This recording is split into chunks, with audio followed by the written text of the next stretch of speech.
और corona updates की जानकारी धनबाद से ले लेते हैं। इस वक्त हमारे साथ सहयोगी अभिषेक जुड़ चुके हैं, चलते हैं उनके पास।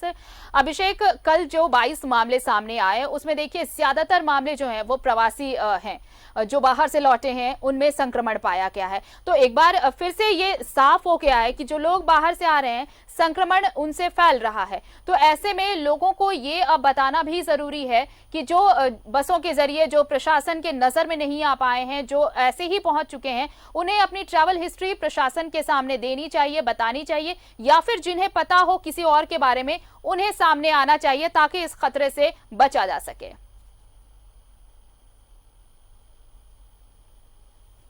कि अभी जो मजदूर बाहर से लौट रहे हैं या जो कोई भी व्यक्ति जो कहीं बाहर में काम कर रहा है और उसे लगता है कि वो किसी संक्रमण का शिकार हो गया है, जाने अनजाने में किसी के संपर्क में आ गया है, तो ऐसी स्थिति में खुद से आगे आनी चाहिए, उसको पहल करनी चाहिए। क्योंकि धनबाद के मामले की ही अगर बात करें, हम यहाँ पे उदाहरण धनबाद का ही ले रहे हैं, तो धनबाद में अब तक 7 मामले आए हैं और जो आखिरी मामला आया है वो गोविंदपुर के दुमदुमी का मामला है। ये गोविंदपुर दुमदुमी का जो मामला आया है उसके बारे में बताया कि ये सूरत में काम करता था, वहां पे मजदूर था और ये 11 मई को लौटा धनबाद।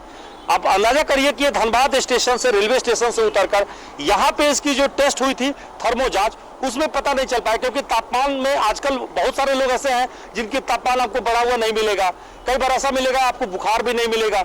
तो उसको ऐसी सिम्टम जो पहले हुआ करता था वो अब जरूरी नहीं है कि सर्दी खांसी बुखार हुई। कई बार ऐसे मामले आते हैं जिसमें लक्षण दिखते ही नहीं है, लेकिन वो व्यक्ति संक्रमण का शिकार होता है। तो उसके जो अन्य भी कारण है, यदि आपको लगता है कि कुछ अन्य भी कारण से आप प्रभावित हैं, तो एक बार खुद से कोरोना जांच स्वैब टेस्ट करा लेना चाहिए। उस मजदूर की जो टेस्ट हुई 21 मई को जो स्वैब भेजा गया था, अब सोचिए कि उसकी टेस्ट रिपोर्ट आई, उस बीच में वो अपने घर परिवार में कम से कम 10 लोगों के संपर्क में रहा और कल जो है जिला प्रशासन ने 15 लोगों को क्वारंटाइन किया है, पीएमसीएच में भर्ती कराया है। यानी उन लोगों को अभी एक तरह से सुपर सेंसिटिव स्थिति में रखा गया, क्योंकि वो हाइपर जोन में है, वो खतरे की स्थिति में है।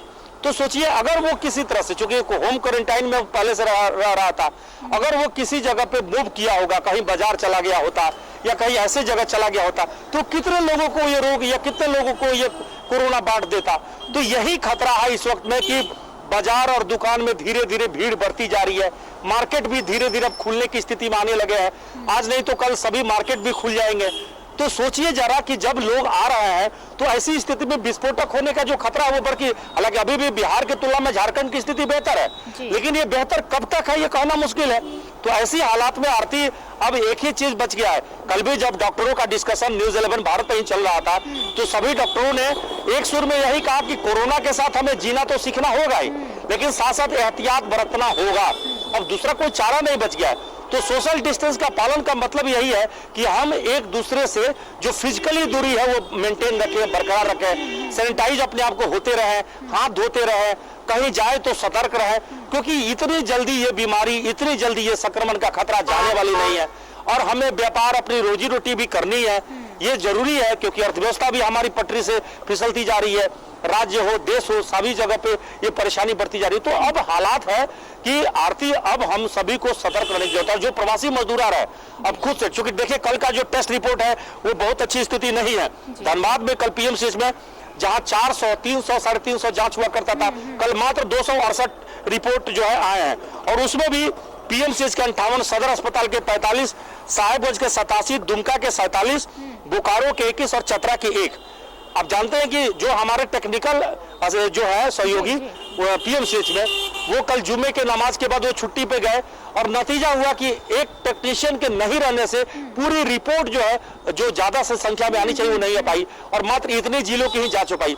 तो पहले तो समस्या ये है कि जांच बढ़ाने की जरूरत है। जांच जब होगी ही नहीं तो पता कैसे चलेगा कि कौन संक्रमित है और कौन नहीं है।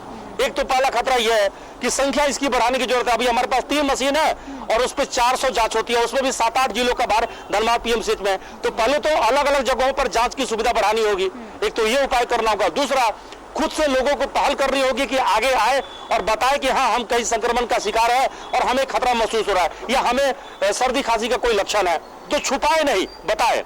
और तीसरा यह है कि सरकार भी इंस्टीट्यूशनल क्वारंटाइन में लोगों को रखे। जो लोग स्वैब कलेक्शन करके भेजते हैं या जो लोग आते हैं जांच कराने के लिए, अगर आप उनको होम क्वारंटाइन पर रखेंगे तो याद रखिए कि होम क्वारंटाइन के नाम पर ज्यादातर जो है लोग अपने परिवार और आसपास में घूमना शुरू कर देते हैं और वो खतरे की घंटी है। अपनी जगह है अभिषेक, साथ ही साथ जो क्वारंटीन की बात कही जाती है वहां पर आपको ईमानदारी दिखानी होगी, क्योंकि इंस्टीट्यूशनल क्वारंटीन सरकार के पास ये इतना संभव नहीं कि जो लाखों की तादाद में लोग पहुंच रहे हैं उन सभी के लिए इंस्टीट्यूशनल क्वारंटीन की व्यवस्था कराई जा सके। इसलिए अगर होम क्वारंटीन भी है तो उन्हें ईमानदारी के साथ क्वारंटीन होना पड़ेगा। चलिए, बहुत बहुत शुक्रिया अभिषेक आपका तमाम बातचीत के लिए हमारे साथ।